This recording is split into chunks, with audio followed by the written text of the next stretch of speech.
শাহজালাল বিমানবন্দরের ৮ নম্বর গেট। প্রবাসী জামালের স্ত্রী এবং বোনের বুক ফাটা আর্তনাদ আর আহাজারি। এই আহাজারি বুঝিয়ে দেয় প্রিয়জন চলে যাওয়ার বেদনা কতটুকু। প্রিয় মানুষটিকে বুকে নিয়ে আর কখনো সুখ দুঃখের কথা বলা হবে না। ১৭ বছর আগে বিদেশে যাওয়া জামালের কফিন বন্দি নিথর দেহটি হয়তো ভাবছিল কেউ তাকে জড়িয়ে ধরবেই, কপালে চুমু দিয়ে বলবে আর রাগ করো না, কিংবা বলবে আর বিদেশ যাওয়া লাগবে না।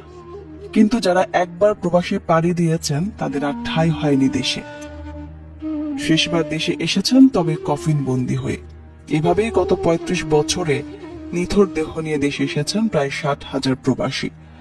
প্রতিদিন প্রবাসীদের স্বজনদের বুক ফাটা আর্তনাদের এমন দৃশ্য শাহজালাল বিমানবন্দরে হর হামেশাই দেখা দেয়।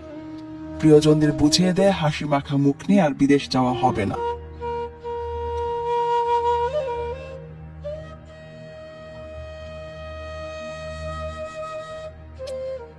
টাকার মেশিনটি হারিয়ে গিয়েছে চিরতরে।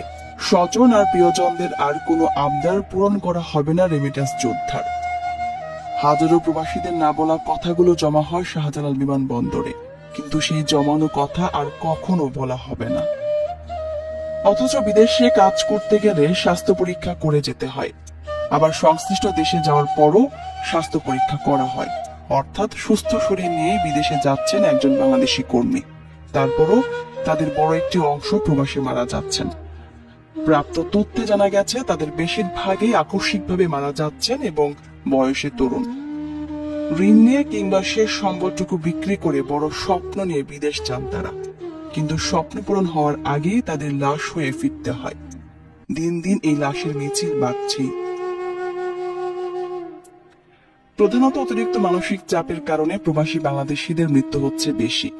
এ নিয়ে কোনো সুনির্দিষ্ট তথ্য নেই, তবে মৃতদের মধ্যে তরুণদের সংখ্যাধিক্য এবং ধার কর্য করে বিদেশে গিয়ে প্রত্যাশা অনুযায়ী কাজ ও মজুরি না পাওয়ায় মানসিক চাপকে প্রবাসী শ্রমিকদের মৃত্যুর প্রধান কারণ হিসেবে চিহ্নিত করেছেন বিশেষজ্ঞরা।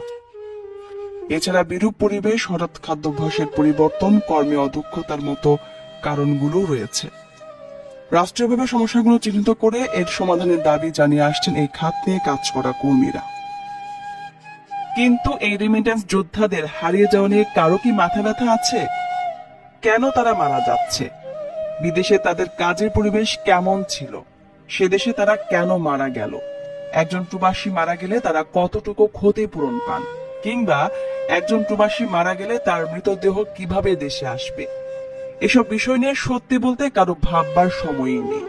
তবে দেশের যে কোনো দুর্যোগে এই প্রবাসীরাই এগিয়ে আসে সবার আগে। কিন্তু সবচেয়ে অবহেলিত আর নীরবে হারিয়ে যেতে হয় এসব যোদ্ধাদের।